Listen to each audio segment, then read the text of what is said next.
Murder suspect Luigi Mangione will be in court this morning here in New York City. The 27-year-old is accused of gunning down UnitedHealthcare CEO Brian Thompson in Manhattan almost 1 year ago now. Mangione has pleaded not guilty to both state and federal charges against him.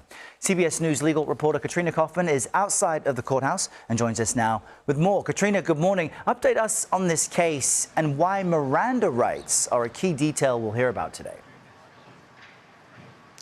Good morning, Errol. So this hearing is all about what statements and evidence can be let in during this trial. And where the Miranda rights come into play, Errol, is that when the police arrested Luigi Mangione, his lawyers argued that they took about 20 minutes to read him his Miranda rights. They say anything that Luigi said before that should not be allowed as evidence.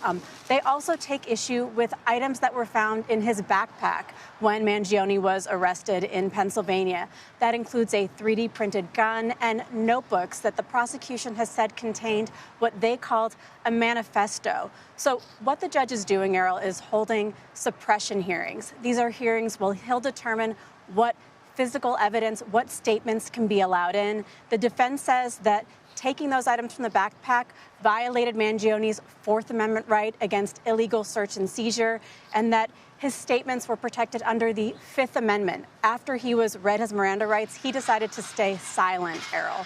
So these suppression hearings, it sounds like, will set the tone for this case. Update us on where it stands, because you have both a federal and state case against him.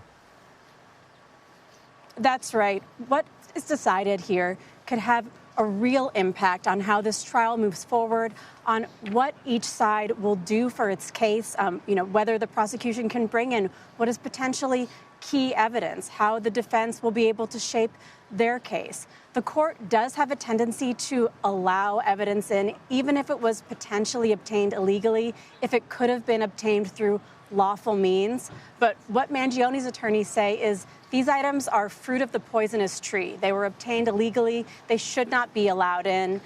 Now, when it comes to the federal case, we're also expecting a hearing for that in January, Errol.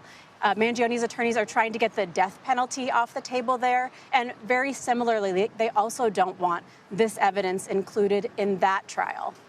All right, Katrina Kaufman with all the latest. We'll bring our viewers updates on this throughout the day. Katrina, thank you.